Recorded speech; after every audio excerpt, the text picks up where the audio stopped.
നമ്മൾ കേരളീയർ ആരോഗ്യ സംരക്ഷണത്തിനായി തെരഞ്ഞെടുത്തിരിക്കുന്ന ഒരു പ്രത്യേക മാസമാണ് കർക്കിടക മാസം. ആ മാസത്തിലൊരു ആരോഗ്യ സംരക്ഷണത്തിനുള്ളൊരു പ്രത്യേക ഘടകം തന്നെയാണ് ഈ ഔഷധക്കഞ്ഞി. നമ്മളിവിടെ ഔഷധക്കഞ്ഞി തയ്യാറാക്കാൻ പോവാണ്. അതിന്റെ ചേരുവകളാണ് ഇതെല്ലാം. അപ്പൊ ഡോക്ടറോട് നമുക്ക് ചോദിക്കാം എങ്ങനെയാ അതെന്ന്. ഡോക്ടർ, ഇവിടെ ഈ ഔഷധക്കഞ്ഞിയുടെ പ്രധാനമായിട്ടും 7 ഘടകങ്ങളാണ് ഇതിലുള്ളത്. കഷായ മരുന്ന്, അതുപോലെ പൊടിമരുന്ന്, ഞവരേരി, അതിന്റെ തൊണ്ട് കളയാത്ത അല്ലെങ്കിൽ തവിട് കളയാത്ത ഞവരേരി, ഉലുവ, ആശാളി, തേങ്ങാപ്പാല്, നറുനെയ്യ്, അതുപോലെ ചുവന്നുള്ളി. ഇത്രയും ഘടകങ്ങളാണ് നമ്മൾ ഈ ഔഷധക്കഞ്ഞി ഉണ്ടാക്കുന്നതിനായിട്ട് ഉപയോഗിക്കുന്നത്. ഇനിയിപ്പോ ഔഷധക്കഞ്ഞിയുടെ പ്രത്യേകത എന്നത് പണ്ട് കാലങ്ങളിലൊക്കെ നാട്ടിൻപുറങ്ങളിലും ജനങ്ങളുടെ ഇടയിൽ വളരെയധികം പ്രചാരത്തിൽ നിന്ന് വളരെ അനേക വിധത്തിലുള്ള ഔഷധക്കഞ്ഞികൾ ഉണ്ടാക്കി ഉപയോഗിക്കാറുണ്ട്.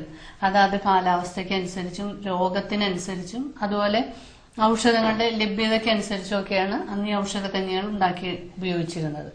അന്ന് ഉപയോഗിച്ചിരുന്ന 1-2 മരുന്നുകൾ ചേർത്ത് അത് കിട്ടുന്നതിനനുസരിച്ചൊക്കെ ഔഷധക്കഞ്ഞി ഉണ്ടാക്കി ഉപയോഗിക്കുന്നു.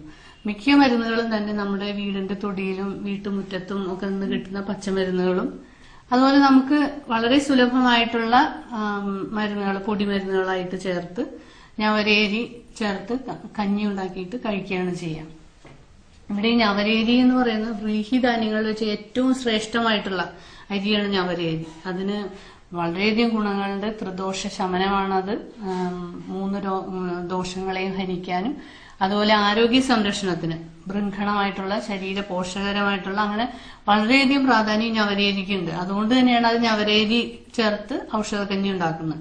ആദ്യകാലങ്ങളിലൊക്കെ അത് മുളയരിയും അതുപോലെ സാധാരണ ജനങ്ങളുടെ ഇടയിൽ സാധാരണ അരിയും ഉപയോഗിച്ച് അന്ന് ഉയർന്ന നിലവാരത്തിൽ ജീവിച്ചിരുന്നവരൊക്കെയാണ് ഞവരേരി കിട്ടാനുള്ള സാധ്യതകൾ ഉണ്ടാവുക.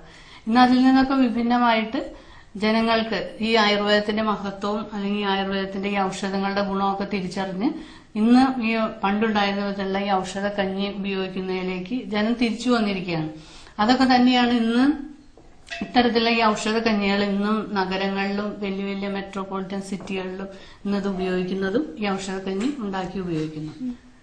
നമ്മളിവിടെ ഔഷധക്കഞ്ഞി തയ്യാറാക്കുന്നതിന്റെ ഒരു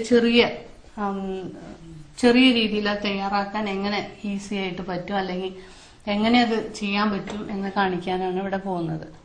നമ്മൾ ആദ്യം ചെയ്യേണ്ടത് അരി വേവിക്കാനായിട്ട് ഈ കഷായ മരുന്ന് അല്ലെങ്കിൽ കഷായത്തിന്റെ പൊടിമരുന്ന്, ഇത് 21 കൂട്ടം മരുന്നുകൾ ചേർത്തിട്ടുള്ളതാണ്. കുറുന്തോട്ടി, ഓരില, മൂല, ശതാവരി, അങ്ങനെ 13 കൂട്ടം മരുന്നുകൾ ഉണക്കി പൊടിച്ച പൊടിയാണിത്.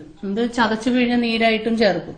അപ്പൊ ഈ പൊടി നമ്മൾ ആവശ്യത്തിന് പൊടി ഇതിനകത്ത് ചേർക്കുക. നമ്മളിവിടെ 100 ഗ്രാം അരിയിട്ട് വേവിക്കാനുള്ള പൊടിയാണ് ഇതിൽ ചേർക്കുന്നത്. അതിനകത്ത് 1.5 ലിറ്റർ വെള്ളം നമ്മൾ ഇതിനകത്തേക്ക് ഒഴിക്കുകയാണ്.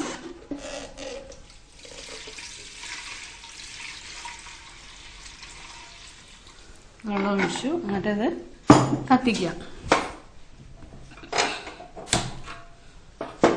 ഈ കഷായ മരുന്നിട്ട് ഈ വെള്ളത്തിൽ തിളപ്പിച്ച് 5 മിനിറ്റ് തിളച്ചതിന് ശേഷം അതിന്റെ വെള്ളം നന്നായിട്ട് അതിന്റെ സത്ത് അതിനകത്ത് കിട്ടാനായിട്ട് ഇത് സഹായിക്കുന്നു. ഈ വെള്ളം തിളച്ചു വരുമ്പോൾ ഇത് അരിച്ചെടുത്തിട്ട് ഈ പൊടി നന്നായിട്ട് അരിച്ചെടുത്തിട്ട് അതിനകത്ത് ഈ ഞവരേരിയിട്ട് വേവിക്കുകയാണ് ചെയ്യുക.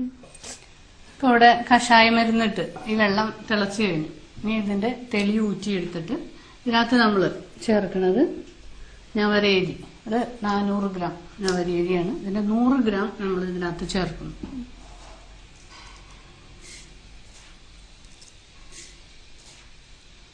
$10 ഗ്രാംസ് വീതമുള്ള കയ്യിലാണ് 10 ഹീപ്പ് ഇങ്ങനെ ഇടാം. ഞവരേരി ചേർത്തു. ഇതിന്റെ ഒപ്പം തന്നെ ഉലുവയും ആശാളി കുറേശ്ശെ 5 ഗ്രാംസ് വീതം. ഇത് 5 ഗ്രാം സ്പൂണിന് 1 സ്പൂൺ വീതം ഉലുവയും ആശാളിയും ചേർക്കാം. ഉലുവ,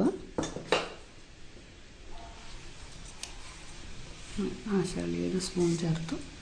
എന്നിട്ട് ഇത് 3 കൂടെ നന്നായിട്ട് വേകാനായിട്ട് അടച്ചു വെക്കാം.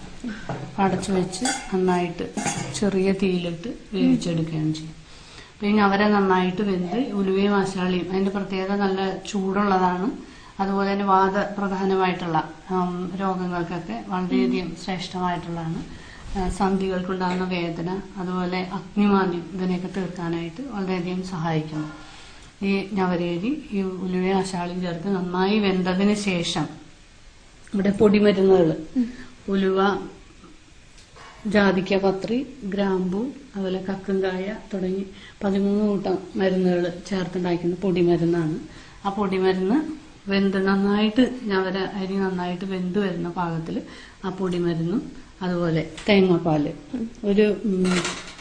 ഒരാൾക്ക് കഴിക്കാനുള്ളതിന് 1/2 കപ്പ് ചേർക്കാം. അപ്പൊ 4 ആൾക്ക് കഴിക്കാനായിട്ട് 2 കപ്പ്, ചെറിയ കപ്പിന് മിക്സ് 2 കപ്പ് തേങ്ങാപ്പാൽ അത് ചേർത്ത് അതിനോടൊപ്പം തന്നെ ആ പൊടിമരുന്നും ചേർത്ത് നന്നായിട്ട് വേവിച്ച് കഞ്ഞി നന്നായിട്ട് വെന്ത പാകത്തിൽ ഇറക്കി വെക്കാം.